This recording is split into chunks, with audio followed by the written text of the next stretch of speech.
Hi, I'm Gia. My family have created one of Chongqing's most iconic landmarks, Hongyadong. Today, it welcomes over 20 million visitors every year. But what most people don't know is that this glittering success story nearly bankrupted us. For 10 long years, this place was almost our family's greatest failure. Today, I want to share a real story behind Hongyadong. A tale of obsession, struggle, and an unexpected twist of fate that changed everything. Our story began with Hotpot, the soul of Chongqing. In 1982, my mother quit her job as a designer at a children's shoe factory and opened a tiny Hotpot restaurant, so small it could barely fit 3 tables. China in the early 80s was a place of opportunity, where hard work could truly change your destiny. By the late 1990s, our restaurant business was doing well.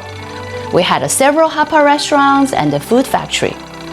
But my mother always believed she could do more. In 2002, an opportunity knocked.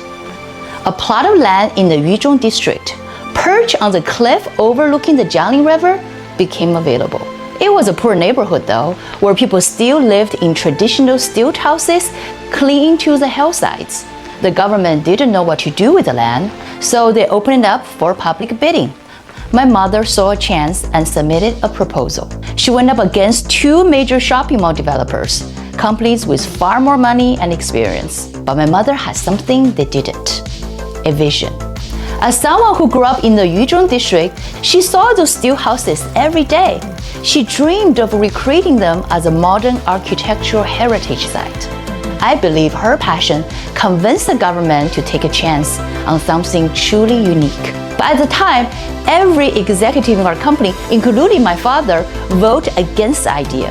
We had no experience in real estate, and the financial burden of developing a tourist destination was terrifying.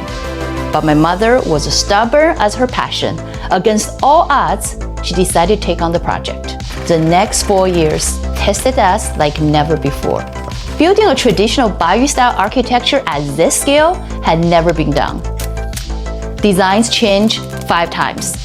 Unexpected construction delays stretched the timeline to over 3 years. During one site inspection, my mother broke her leg. Even from her hospital bed, she continued making critical decisions. For the first time in 20 years, our family went into debt. The financial strain was overwhelming. I remember constant arguments about money, about whether she had made the right choice, but there was no turning back. She had poured everything into the stream. So in 2006, Hongyadong finally opened its doors. But instead of crowds we hoped for, the place was almost empty. Well, we have to remember, back in the early 2000s, Chongqing wasn't a tourist destination yet. Locals saw Hongyadong was just another tourist trap. So year after year, we struggled with low occupancy and minimum foot traffic. The media even called my mother Chongqing's unluckiest entrepreneurs. For 10 long years, we had no choice but to hold on. Every month was a financial struggle, but we never gave up. Because this wasn't just a business, it was our family's legacy. Then, in 2016, something miraculous happened. As Douyin, the Chinese TikTok, took off, someone filmed Hongyadong at night and called it the real-life Spirited Away, referring to the famous Ghibli Studio animation film. Overnight, it went viral. Young people began traveling hundreds, even thousands of miles just to take photos there. Today, Hongyadong is one of China's top 5 tourist destinations.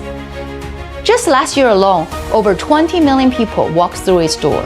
What was once our greatest struggle has now become Chongqing's proudest landmark.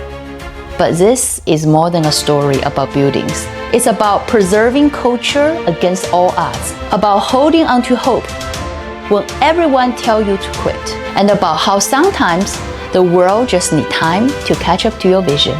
Come see Hongyadong, where tradition and the future collide in the most magical way.